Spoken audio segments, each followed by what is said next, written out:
நீதிமொழிகள் 28 வசனம் 19 வாசிக்க கேட்போம். சொல்லுங்க ஆமென். ஹalleluya. ஹalleluya. வசனத்தை வாசிக்க கேட்க போறோம்.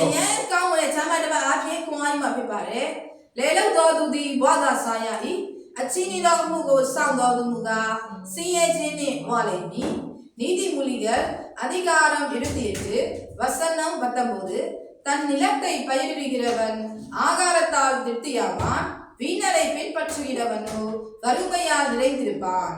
சொல்லுங்க ஆமென். ஆமென். அன்பான சகோதர சகோதரிகளே, ஆசீர்வாதம் நிறைஞ்ச வாழ்க்கையில வாழணுமா? வீடு வாங்கணுமா? காரை வாங்கணுமா? பிளைன் வாங்கணுமா? என்ன வாங்கணும்? பக்கத்துல கேளுங்க, என்னதான் வேணும்? ரொம்ப பேசாதீங்க, நிறைய வேலை செய்யுங்க. இயேசு கிறிஸ்து 24 மணி நேரம் வேலை செய்றாங்க.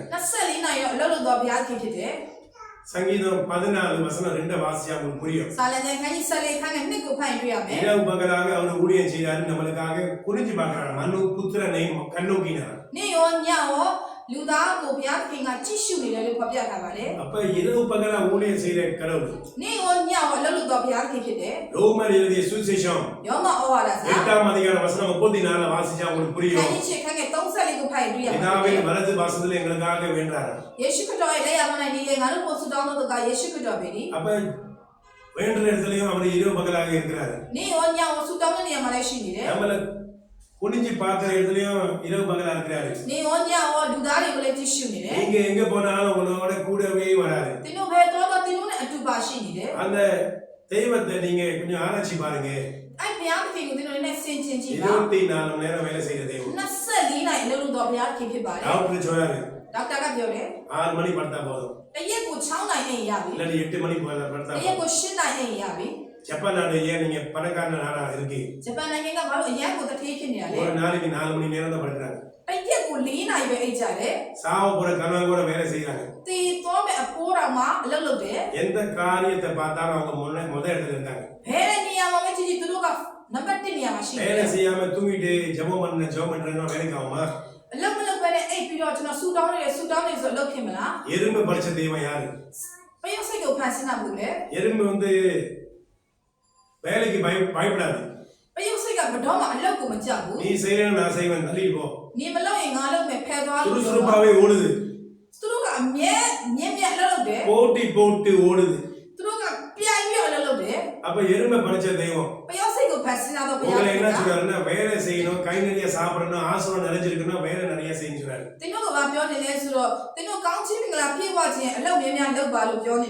அதுக்கு நம்ம வாயை வந்து என்ன செய்யணும்? ஒரு பூட்டு வாங்கி பூட்டணும். அந்த பூட்டு பேரு தான் சோலோன்னு சொல்லி எழுதி இருக்கு வசனத்துல. சொல்லு. அப்படி நீங்க ஒரு மாதிரி நினைக்காதீங்க. எங்க சொந்தக்காரங்க ஒண்ணு விட்ட குடும்பம், அவங்க அந்த சாவிய யோடியால இருந்து தாய்லாந்துல இருந்து இங்க இறக்கி இங்க விக்கிறாங்க. அதுக்காக தான் அவங்க பேர் கொஞ்சம் ஓங்கணும்னு சொல்லி நீங்க வருஷத்துல கொஞ்சம் எடுத்து ஓடுறேன். அவங்க கிட்ட ஒரு பூட்டு போய் வாங்கி உங்க வாயை பூட்டுங்க. பூட்டு வாங்குற வீடை பூட்டுவாங்க, பெட்டியை பூட்டுவாங்க, எதையாச்சும் பூட்டுவாங்க. அவங்ககிட்ட சொல்லி வைக்கிறேன், வாயை பூட்டுறதுக்கு நீங்க ஸ்பெஷலா ஒரு பூட்டை அரேஞ்ச் பண்ணுங்க. ஏன்னா எல்லாரும் நல்லா வாழணும், எல்லாரும் பெரிய பணக்காரனா இருக்கணும், எல்லாரும் பெரிய கோடீஸ்வரனா இருக்கணும், ஒரு நாட்டை வாங்குற அளவுக்கு காசு உங்க கையில வந்து சேரணும். ஒரு பூட்டு வேணும். அந்த பூட்டு பேரு வாயு பூட்டு. வாங்கும்போது வீடு பூட்டுன்னு போய் கேட்கறாதீங்க. வாயு பூட்டு. வாயு பூட்டுனா ஆமே ஹalleluya မဆက်ကိုခါရတဲ့အချိန်မှာအကုန်အောင်မြင်သွားမှာဖြစ်တယ် ஏன்னா வாய் தான் ரொம்ப கொடுமை ရှာပဲအရင်ဆိုးတယ်မဆက်ကအရင်ဆိုးပါလေ நீங்க தவறா போதிக்கிறீங்க பாஸ்டர் တင်ဆရာဟောနေတာမှားနေတယ် யாரும் இந்த மாதிரி கூட்டு பத்தினா பேசுறது இல்ல ဘသူမှဒီလိုတော့အကြောင်းမပြောဘူး இயேசு பேசினாரு ယေရှုခရစ်တော်ပြောပါတယ် யாக்கோபு எழுதிய சுவிசேஷம் 3ஆம் அதிகாரம் ယာကုပ်ဩဝါဒခန်းကြီး3မှာ முழு அதிகாரத்தை வாசி பாருங்க တခါတော့ဖတ်ကြည့်ပါ இந்த நாவு தான் உங்க நரகத்துக்கு கூட்டி போகுதா ရှာပဲကျွန်တော်ကိုငရဲမြိုင်လေးကိုဆွဲခေါ် இந்த သွားပါ நாவு தான் உங்க குடும்ப கணவர் மனைவியை பிரிக்குதா ဒီရှာပဲကျွန်တော်အမျိုးသားနဲ့အမျိုးသမီးကွဲကွာစီ இந்த တယ် நாவை நீங்க அடக்க முடியாதனால தான் உங்க வாழ்க்கை நாசமா போயிட்டு இருக்கு ဒီရှာကိုကျွန်တော်မချုပ်တီးနိုင်တဲ့အတွက်ကျွန်တော်ဘဝတရတွေပျက်စီးနေတယ် யாக்கோபு எழுதிய சுவிசேஷம் 3ஆம் அதிகாரம் வசனம் 10 இருந்து 15 மட்டும் வாசிச்சு பாருங்க ရှင်ယာကုပ်ဩဝါဒခန်းကြီး3ခန်းကြီး10ကနေ15တိပတ်ကြည့်ပါ முழு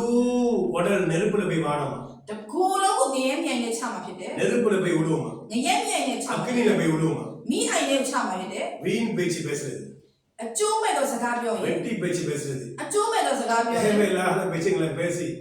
ဘာမှအကျိုးမရှိတဲ့စகாးတွေပြောရင် நான் பரமா நாட்டுல பிறந்தவன் ကျွန်တော်ကမြန်မာနိုင်ငံမှာမွေး நீங்க ပြီး தமிழ்ல ரொம்ப பேசுனதுனால செந்தமிழ் நீங்க நினைக்காதீங்க ကျွန်တော်ကမြန်မာနိုင်ငံမှာမွေးပြီးတော့တမင်စာလေးပြောနေတဲ့အတွက်ကျွန်တော်ကိုတမင်လိုအရင်ပြောတတ်တယ်လို့ ஏதோ தெரிஞ்ச அளவுக்கு நானும் கடவுளுக்காக சேவை செய்யறேன் ကျွန်တော်လည်းဘုရားသခင်တို့ကိုစက္ကပ်ပြီးတော့တမင်လိုဟောနေတာဖြစ်ပါတယ် ஏன்னா நம்ம தமிழாதி கூட நம்ம கேட்கறோம்ல ကျွန်တော်တို့တမင်မျိုးတွေကြားသိချင်လို့ဖြစ်ပါတယ် ஏன்னா சில பேருக்கு பரமா பேச்சு தெரியாது တချို့သောသူတွေကမမလိုနားမလည်ဘူး சில பேருக்கு இங்கிலீஷ் பேச்சு தெரியாது တချို့သောသူတွေကအင်္ဂလိပ်လိုနားမလည်ဘူး சில பேருக்கு அந்நிய பாஷை தான் தெரியும் அவங்களுக்கு அந்நிய பாஷை တချို့သောသူတွေကတခြားဘာသာစကားတွေနားလည်တယ် ரபா பாஷா பாப்பா சொன்னேன் அந்நிய பாஷை တချို့ அச்சாரோ သောသူ பாஷை တွေကအခြားသောဘာသာ சில பேருக்கு அச்சாரோ பாஷை தான் தெரியுமா တချို့သောသူတွေကအခြားသောဘာသာစကားပဲနားလည်ပါတယ် அதுக்காக தான் நான் தமிழ்ல வந்து சில பேர் கேட்கறாங்க တချို့သောသူတွေကကျွန်တော်ကိုမေးတယ် தமிழ்ல நீங்க கொஞ்சம் ဆရာတမင်လိုဟော நேரடியா ပါ போதீங்க நீங்களும் கருப்பு தானே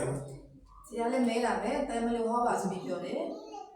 அப்ப சரின்னு சொல்லி தான் இந்த முடிவு எடுத்தேன் အဲ့လိုဆိုပြီးတော့ပဲကျွန်တော်ကတမင်လိုဟောနေတာဖြစ်ပါတယ် அப்ப கொஞ்சம் சிரிச்சு கேளுங்க ရည်ပြီးတော့နားထောင်ပါ ஏன்னா ஆளு கருப்பா இருக்கும்போது நான் ரொம்ப சிரிச்சா நீங்க ஒரு மாதிரி யோசிப்பீங்க அழகா இல்லாமலே சிரிக்கீங்கன்னு சொல்லி ကျွန်တော်ရမ်းမဲတဲ့ပုံမှာကျွန်တော်ရမ်းရည်ရဲဆိုရင်ကျွန်တော်တစ်မျိုးထင်မှာဖြစ်လို့ကျွန်တော်မရည် அதான் நான் வந்து ரொம்ப சிரிக்காமலே போதிக்கிறது အဲ့ဒါကြောင့်ကျွန်တော်ကမရည်ပဲနဲ့ကျွန်တော်ကတရားဟောတာ எங்க என்ன சொன்னாங்க கொஞ்சம் சிரிச்சு சிரிச்சு பேசுவா ကျွန်တော်အကူကပြောတယ်နှိတ်ကြီးပါလို့ပြောတယ် ஏன்னா நீ சிரிக்காட்டி கேட்கிறவனுக்கு ஒரு மாதிரி ஆயிரும் တင်မရည်ဘူးဆိုရင်နားထောင်တဲ့လူကတစ်မျိုးကြီးဖြစ်သွားမယ်လို့ပြောတယ် அதான் நானும் அப்ப சிரிக்கிறதுக்கு முயற்சி பண்றேன் எனக்காக ஜெபம் பண்ணுங்க ဒီနေ့အစားပဲကျွန်